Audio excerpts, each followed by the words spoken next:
प्रिय छात्रों, सुप्रभात। आज हम बीएससी सेकेंड ईयर में कोऑर्डिनेट में एक टॉपिक के बारे में पढ़ेंगे, हर्डमानिया के डाइजेस्टिव सिस्टम। इससे पहले अपन ने हर्डमानिया की बाह्य संरचना, टेस्ट, स्पीक्यूल्स आदि के बारे में पढ़ा था। हर्डमानिया का पाचन तंत्र, इसमें हम हर्डमानिया की आहार नाल, उसकी संरचना, हर्डमानिया की पाचक ग्रंथियाँ, डाइजेस्टिव ग्लैंड्स जैसे कि liver, pyloric gland, food, feeding, digestion आदि, उसके बारे में, हर्डमानिया के ब्रैंकियल सैक के बारे में, हर्डमानिया के पेरिफेरेंजियल एरिया के बारे में, हर्डमानिया के एट्रियम के बारे में, फिर डाइजेस्टिव ग्लैंड जो डाइजेस्टिव जूस सीक्रेट करते हैं उसके बारे में, हर्डमानिया के फीडिंग के पैटर्न के बारे में आदि पढ़ेंगे।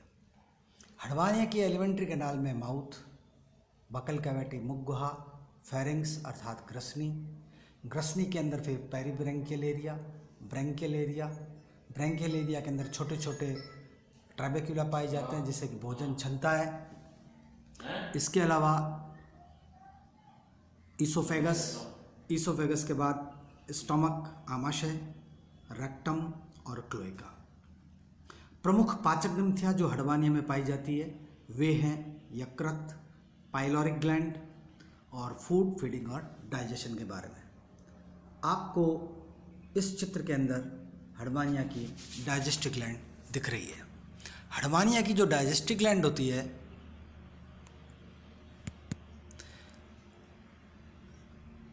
सबसे ऊपर की तरफ ये ब्रैंकियल अपर्चर दिख रहा है।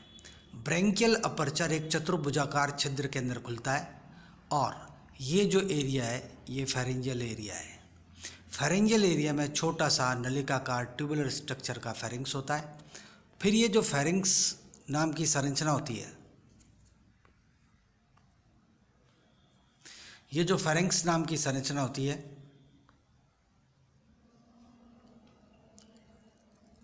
यहाँ ये साइफन पाया जाता है। इस साइफन को अपन ब्रैंकियल साइफन कहते हैं।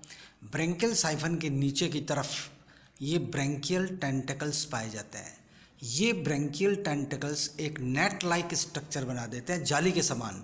तो जो जलधारा ब्रैंकियल साइफन से अंदर आती है, अंदर आने से ये ब्रैंकियल टेंटिकल्स उन छोटे छोटे पार्टिकल्स को फिल्टर करने का काम करता है। इसलिए हर्डमानिया के अंदर फीडिंग को हम फिल्टर फीडिंग कहते हैं। तो हर्डमानिया एक प्रकार से फिल्टर फीडर का काम करता है। फिर फेरिंग्स की भित्ति जो होती है उस स्थान पर फेरिंजियल ग्लैंड पाया जाता है। फेरिंग्स के अधर सतह की तरफ फेरिंजियल ग्रूव पाया जाता है। फेरिंग्स एक बहुत बड़े सैक लाइक स्ट्रक्चर में खुलता है, उसको ब्रैंकियल सैक कहते हैं।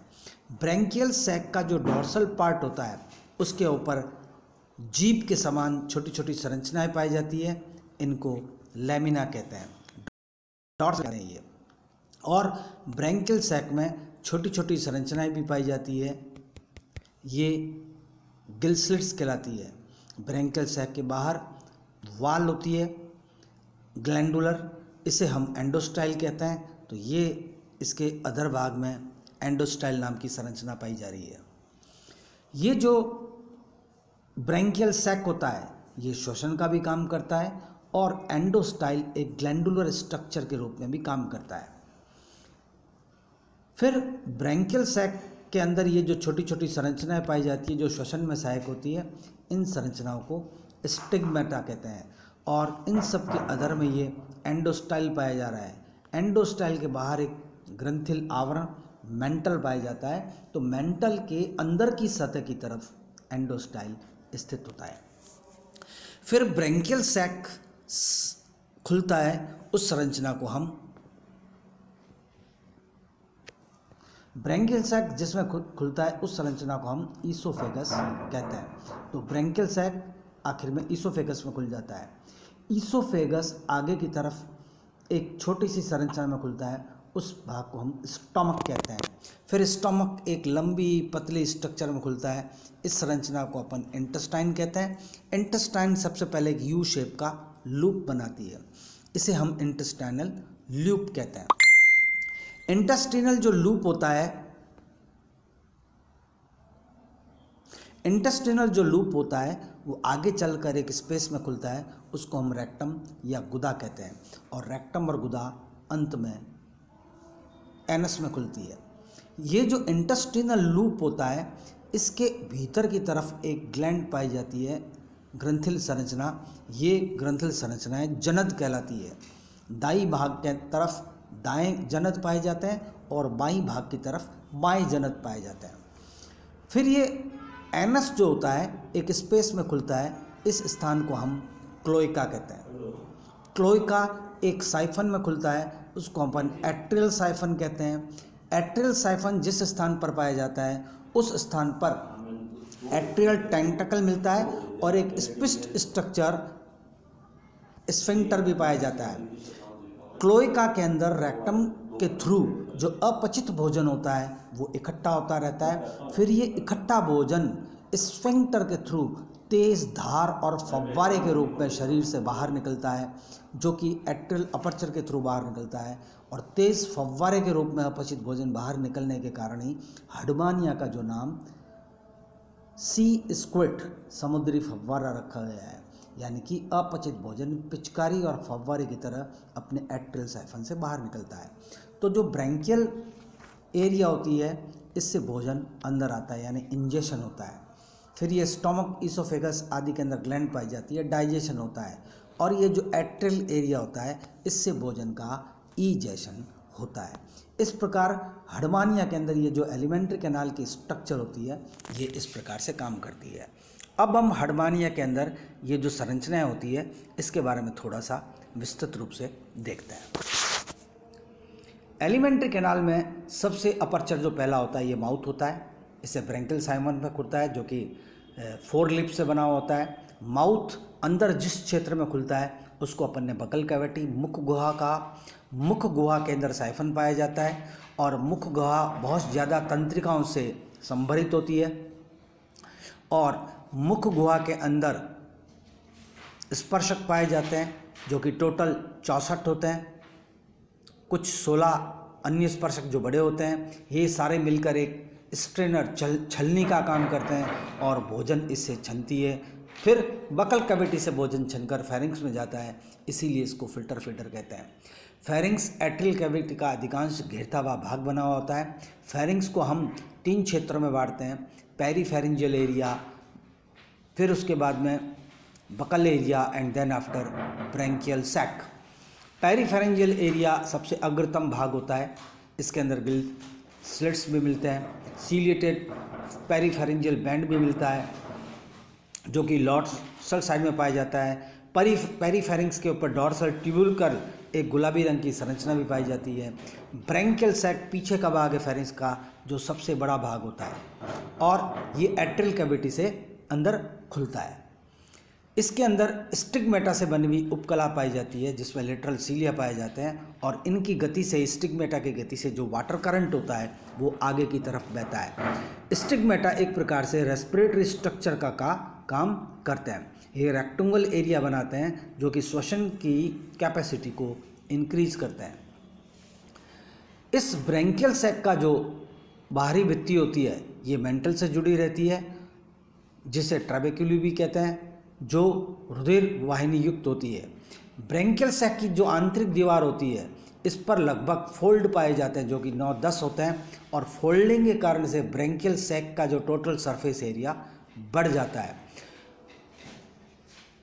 ब्रैंकियल सैक के ऊपर एक पेरीफेरिंजियल बैंड से लेकर ईसोफेगस तक फैली हुई डॉर्सल लेमिना भी होती है, जिसके अधर की सतह से लगभग 20-30 डॉर्सल लिंग्वेट्स लटके रहते हैं। ब्रैंकियल सैक की फर्श पर एक छिछली मध्य अधरीय खांच होती है जिसे एंडोस्टाइल कहते हैं। शॉर्ट नोट के रूप में पूछा जाता है एंडोस्टाइल, क्योंकि एंडोस्टाइल पेरीफेरिंजियल बैंड से आगे की तरफ जुड़ी रहती है और पीछे की तरफ ये फेरिंक्स से जुड़ी रहती है। इसमें 5 सीलिएटेड एरिया पाए जाते हैं और ये श्लेष्मा का स्रावित करने वाली ग्लैंडुलर एरिया होती है। तो ये एक ग्रंथिल संरचना का काम करती है। यूरोकॉर्डेट्स की ग्लैंडुलर एंडोस्टाइल सिफेलोकॉर्डेट के हाइपोफेरिंजियल ग्रूव और वर्टिब्रेट्स के थायराइड के समकक्ष है, समजात संरचना है। इसलिए पाचन तंत्र के अंदर ये एंडोस्टाइल उच्च श्रेणी के जंतुओं से मिलती जुलती और निम्न श्रेणी के जंतुओं से मिलती जुलती मध्य की संरचना होती है। जैसे इस चित्र के अंदर हम देख रहे हैं, ये आपके एंडोस्टाइल है, ये आपके एंडोस्टाइल है, ऊपर ये डॉर्सल लैमिना है, डॉर्सल लैमिना पे ये लिंग्वेट्स है, ये जो संरचनाएं दिख रही है आपको, ये आपके स्टिग्मेटा है, ये स्टिग्मेटा श्वसन में हेल्प करते हैं, ये फेरिंक्स का आगे का एरिया है, ये फेरिंक्स का रेक्टम से जुड़ता हुआ पीछे का एरिया है। इस प्रकार से ये पूरा का पूरा इतना बड़ा भाग फेरिंक्स कहलाता है। फेरिंक्स पीछे की तरफ से ये आपके ईसोफेगस के अंदर ओपन हो रही है। अब यदि हम इन संरचनाओं को देखें, आप देखें इसको, ये फेरिंक्स का एलएस है। इस एलएस संरचना में आप देखेंगे कि नीचे की तरफ से ये फेरिंजियल फोल्ड है, ऊपर ये ब्रेंकियल अपर्चर खुल रहा है, ब्रेंकियल अपर्चर के जस्ट नीचे ये ब्रेंकियल स्फिंक्टर है। तो ये देखिए आप, ब्रेंकियल स्फिंक्टर पाया जाता है, ये ब्रेंकियल अपर्चर है सबसे पहले। स्फिंक्टर के बाद ये पेरी ब्रेंकियल जॉन कहलाता है। पेरी ब्रेंकियल जॉन फेरिंक्स के पृष्ठ भाग में ये जो संरचना है इसको डॉर्सल लैमिना कहते हैं। डॉर्सल लैमिना पर इस प्रकार ये ट्रायंगुलर स्ट्रक्चर के रूप में ये लिंग्वेट्स पाए जाते हैं। उसके बाद में ये जो सारी संरचनाएं इनको अपन ब्रेंकियल फोल्ड कहते हैं, ये ब्रेंकियल फोल्ड के रूप में पाया जा रहा है। फिर ये जो स्ट्रक्चर है ये ईसोफेजियल ओपनिंग होती है, क्योंकि फेरिंक्स पीछे की तरफ से ईसोफेगस में खुलता है और फेरिंक्स का अधर भित्ति जो होती है ये पूर्णतया एक ग्लैंडुलर स्ट्रक्चर के रूप में होती है। सबसे अधर की भित्ति वेंट्रल के नीचे, इसको अपन एंडोस्टाइल कहते हैं। तो ऐसी ये लॉन्गिट्यूडनल सेक्शन देखने पे फेरिंक्स की संरचना अपने को दिखती है। यदि हम थोड़ा और फेरिंक्स के अंदर स्ट्रक्चर देखें तो ये जो ब्रेंकियल टेंटेकल की स्ट्रक्चर आपको दिख रही है इस चित्र के अंदर, ये आप देखिए ब्रेंकियल टेंटेकल्स। ब्रेंकियल टेंटेकल्स के अंदर ये लेंसलेट्स नज़र आ रहे हैं जो कि फिल्टर की तरह काम करते हैं। अंदर की सतह ग्रंथिल एपिथेलियम से बनी हुई होती है, ये ग्रंथिल एपिथेलियम है, और ये ब्रेंकियल टेंटेकल फिल्टर का काम करते हैं। और डॉर्सल लैमिना पर ये जो लिंग्वेट्स लगे होते हैं, ये देखिए लंबे पतले अंगुली के आकार की संरचना होती है, इनको लिंग्वेट्स कहते हैं।